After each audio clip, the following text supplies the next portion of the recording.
ជំរាបសួរបងប្អូនទាំងគ្នាថ្ងៃនេះខ្ញុំនឹងបង្ហាញបងប្អូនពីរបៀប copy អក្សរបងប្អូនទាំងគ្នារបៀប copy អក្សរពីរូបថតទៅជា Word ណាបងប្អូនទាំងគ្នា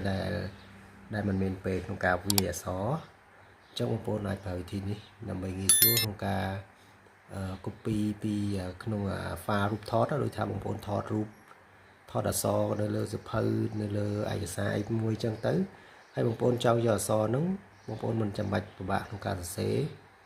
ចូលក្នុង Word ទេយើងគ្រាន់តែ copy ពីរូបថតហ្នឹងទៅជា Word តែម្ដងអញ្ចឹងយើងប្រើវិធីនៅក្នុង Telegram បងប្អូនគ្នាឥឡូវយើងចូលទៅទាំងអស់គ្នាអញ្ចឹងខ្ញុំមានរូបថតនេះមួយបងប្អូនគ្នាខ្ញុំចង់សរសេរនឹងទៅជា Word វិញទៅជាចូលក្នុង Word វិញណាចង់សរសេរ copy ឯកសារនេះទៅដាក់ក្នុង Word ណាអញ្ចឹងខ្ញុំមានរូបថតជារូបថតនេះមួយហើយខ្ញុំចង់យកអក្សរនោះទៅដាក់ក្នុង Word អញ្ចឹងយើងចូលទី1បងប្អូនគ្នាត្រូវចូលទៅកាន់បងប្អូនប្រើ Telegram ណាបងប្អូនគ្នាតើបងប្អូន search នៅក្នុង Telegram បងប្អូន search text me មកបងវាយ Textify មកជាស្រ័យបងប្អូនពាក្យថា Textify ចុះបងប្អូន search ពាក្យថា Textify នេះមកTextify នេះហើយបងប្អូនគ្នាចុចលើ Textify នេះមកក្នុង mood Telegram ណាហើយបងប្អូនចុច start មកដោយសារខ្ញុំចុច start រួចហើយអញ្ចឹងវានៅក្នុងនឹងស្រាប់ណា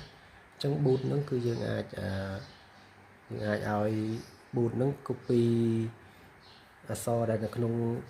file រូបថត file JPG ឬ file PDF អីចូលទៅក្នុង Word បានណាតោះទៀតយើង upload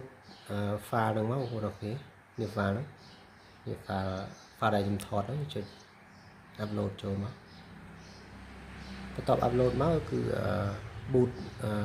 Textify របស់ Telegram វានឹងធ្វើការអានអក្សរហ្នឹងហើយវានឹងសរសេរឲ្យយើងឡើងវិញបងប្អូនគ្នាអញ្ចឹងមើលទៅវាសរសេរត្រូវបងប្អូន copy ត្រូវមែនតើ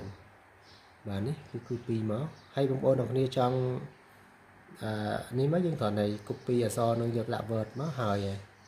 យើង copy អក្សរនឹងមកហើយយើងយកដាក់ Word មកបាទអញ្ចឹងស្រួលមែនតើបងប្អូនគ្នាដល់បងប្អូនដែលយើងមិនចង់វាយឡើងវិញបងប្អូនគ្នានេះអក្សរនៅលើសភៅលើអីចឹងណាអញ្ចឹងយើងប្រើវិធីនេះលឿនបាទអញ្ចឹងវីដេអូនោះមានប៉ុណ្្នឹងទេសម្រាប់ចែកជូនបងប្អូនគ្នាអរគុណជម្រាបលា